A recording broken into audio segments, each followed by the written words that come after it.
Sky, but the night is calling, the night's calling me. I don't wanna fight, and the city's drifting away. Welcome everyone, I am One True Brick, coming at you with another LEGO Exo-Force review. Today we will be looking at set number 8104, the Shadow Crawler. This set was released in 2007 with 161 pieces for around $15. And out of all the $15 sets, this one actually surprised me the most because it has actually gone down in price since its release. While most of the other $15 sets, and quite frankly all of the Golden City sets, tended to stay around the same price, this one you can actually get for around $10 to $12, including shipping on Bricklink and eBay at the time of this video. So if you are looking at a particular set that you want to get for cheap, this is probably the one to get. It is actually cheaper than some of the $8 sets, or as they were at the time of their release. Moving on with the review. So this year brought about a massive change for the robot battle machines, and definitely for the better.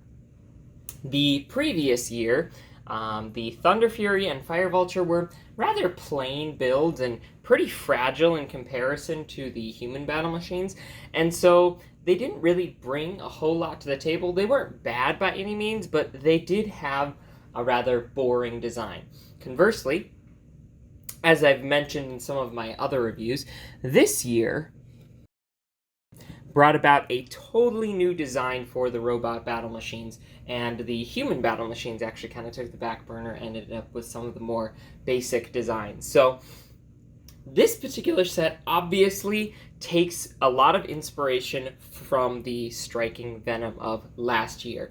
It takes its kind of spider-like design and drops it down to a more small form factor, but definitely doesn't lose any of its intimidation factor. In fact, I would say this is a little bit better designed, especially considering the extra level of articulation and posability for this set. Now, because of the nature of its weight distribution, it can't have articulation in every single spot, and so it doesn't have quite the range of mobility as some of the other sets do. However, if you are really creative, it actually is not that hard to get it in some pretty cool looking poses. So for example, you could have one leg splayed out like so, rotate the back leg, and shift this leg forward, and then you get kind of this creepy, almost like it's crawling across the ground kind of look. And you could definitely create something with stop motion related to this if you wanted to. Definitely a pro in the way that its posability was still designed well, especially in comparison to last year's Striking Venom, which basically had no posability in the legs. They could just shift up and down slightly. You also get some ball and socket joints along the top here to be able to rotate these cannons. There's kind of a blaster on this side with two wide barrels, and then another sort of weapon over here. So that is a nice touch. They could have just simply left that off and just had the disc launcher right here, but instead they chose to add some more features to it, which is much appreciated.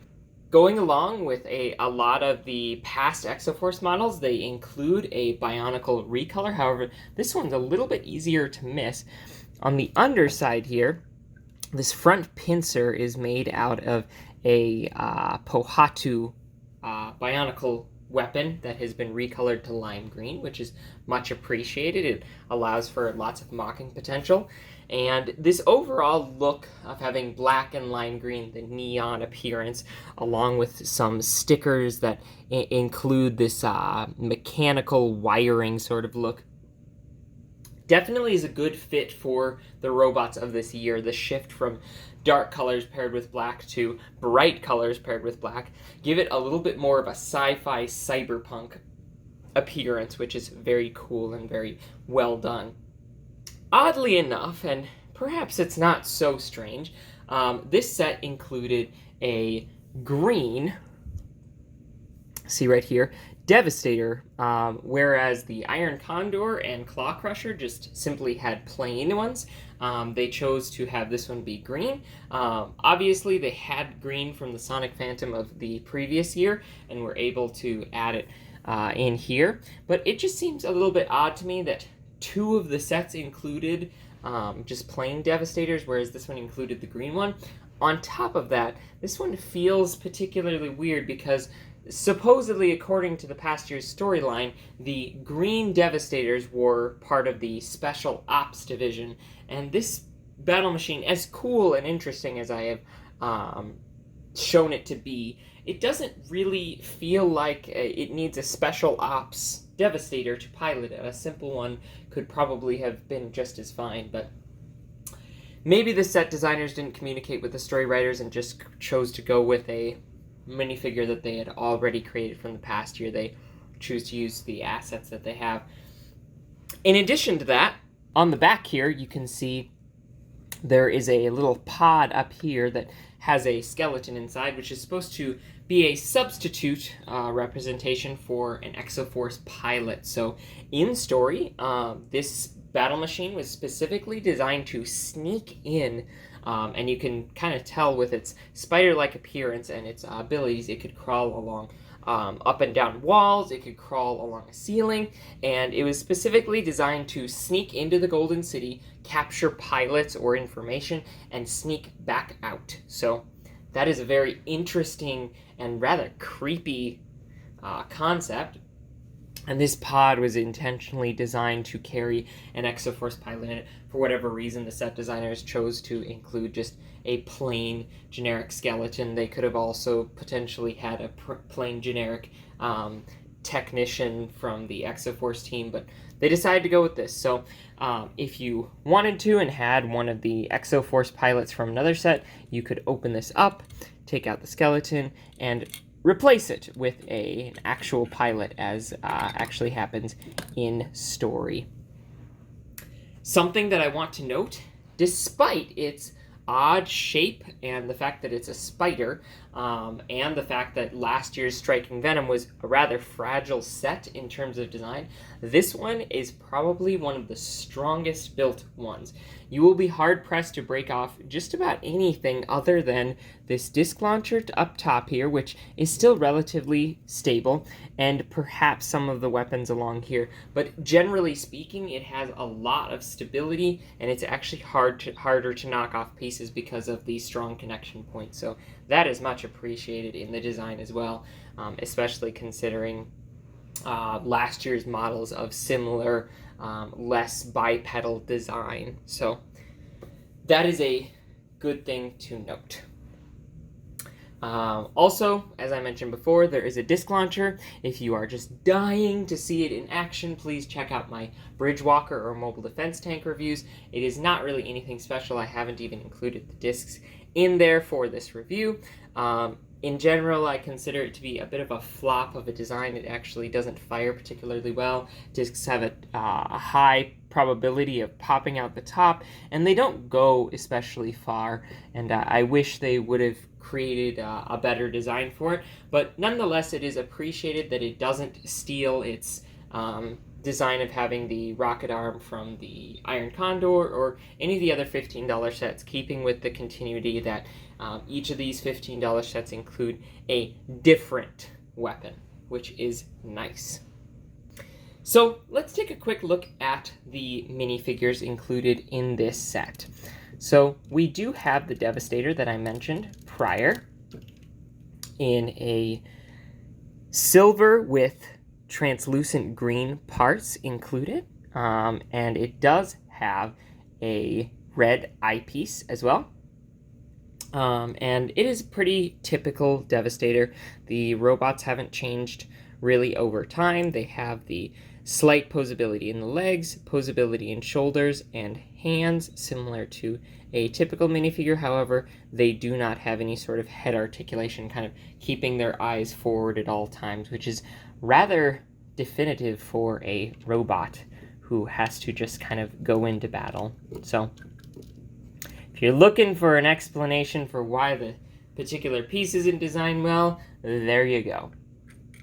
Also, contrary to most $15 sets, we are going to take a look at another minifigure included, which is the skeleton that's thrown in the back. This is not the first, this is not the last time that a skeleton will be included as a placeholder minifigure, but there it is right there. It's the older design with the arms that have kind of like just a wobbly, bouncy joint instead of having a full hinge.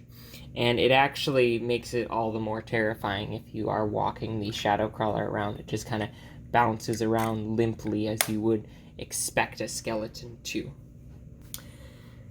So, one of the last things that I like to do when considering a set is to look over its story significance. And out of all of the robot battle machines, this one definitely got the most appearances for this year.